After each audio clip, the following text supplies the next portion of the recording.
It's happened to me, and it'll probably happen to you. Your little fur baby will make you fall in love with them, then they'll spend the next couple years trying to hurt themselves. But don't worry, these 3 techniques will fix all of these bad habits and then some. I'm talking about jumping up, biting, chewing, digging, destroying the house, poop eating, counter surfing, eating bad stuff. Stick around to the end of the video and I'll be doing a rapid fire session on each one of these situations individually. After the first lesson, the off command usually works great, but the biggest question I get is, I can't always catch my dog when they're doing the bad stuff. Your dog is like Wile E. Coyote. We all know they won't jump on the counter with you in the room, but as soon as you leave or get distracted, that's when they'll make their move. In order to teach your dog the new rules, we'll have to set them up. But don't worry, we'll be teaching them some valuable lessons in a safe and controlled environment. The first method is called Big Brother is Always Watching, or the camera trick. We all have a handy camera in our pockets or in the house. We can combine that technology with the e-collar to easily show your dog the same rules apply, even though you're not there. All you have to do is recreate the scene of the crime. As an example, if your dog jumped on the counter and ate your bacon this morning, you're never going to catch him in the act. So later on in the day, put some treats or some lunch meat on the counter and recreate the situation with a camera on them. As your dog jumps on the counter, you can apply a higher level on the e-collar. Now, you be the judge on how high the levels need to be on the e-collar. Keep in mind, you can't be high enough. Your dog will probably stop jumping on a 20, but they'll likely go back in the future. In these life or death situations, we need your dog to handle it like a hot stove. We all remember when we were kids and we've touched that hot stove. We've had a life-changing moment since then. Be sure to do the same thing with your dog too. The next trick is an oldie but a goodie. Back in the day, we had cell phones in our pocket, but mine didn't have a camera on it. I think it had Snake, and that was about it. So back in the day, we used to use the spoon trick. All you have to do is take 2 spoons and lean one over the counter. Use the other spoon to counterbalance the first one.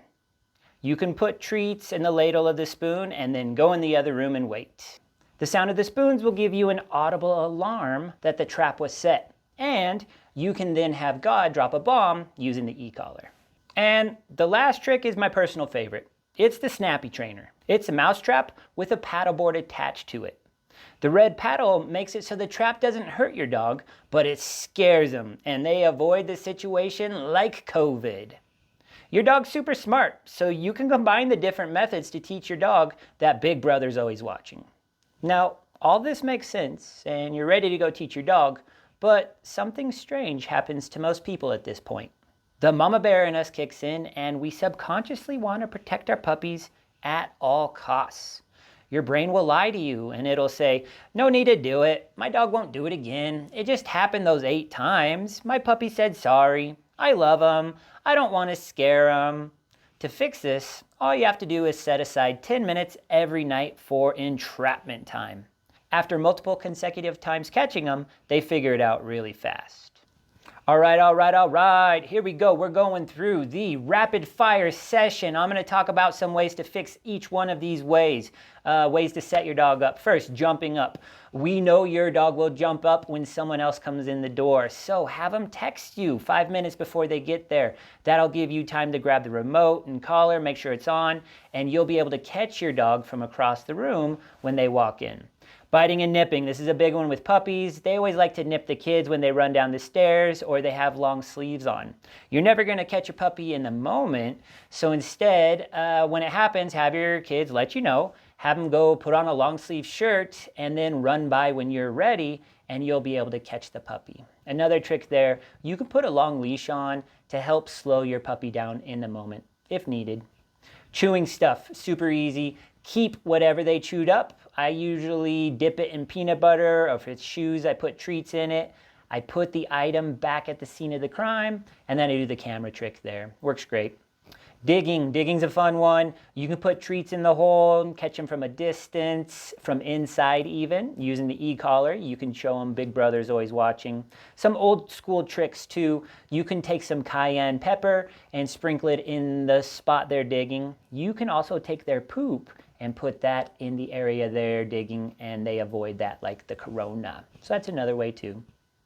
All right, next we got destroying the house. Cameras help a lot there. I wouldn't leave your dog alone for 4 hours. I would do it in 20-minute stints until they get the trust, and then you can do some longer times there. If they do make a mistake, I just recreate the scene of the crime and make sure they never do it again. Next, poop eating. Catching the dog from the window is key there. In the past, I've even taken some treats with some gloves on and putting it on the poop and then come back inside and see if you can't catch the dog that way too. Counter surfing, I love me a Snappy Trainer for the counter surfing, but I know a lot of dogs who are smart and they'll avoid the Snappy Trainer, so you can put the camera trick along with the Snappy Trainer, or heck, do the spoon trick too. You can do all three with the counters. Same thing getting in the trash. And then last, eating bad stuff, goose poop, gross stuff on the ground. It's always hard to catch them in the act. So I'm a big fan of recreating it. Another example is socks that they might swallow. One of my favorite tricks is I'll take a safety pin and I'll attach it to a rug or carpet, so that way they're not gonna swallow it down their gullet before you catch them with the e-collar. All right, guys, try all these things out. Hopefully it'll save you a trip to the vet. It's definitely saved me a bunch of heartache. Have fun and be safe.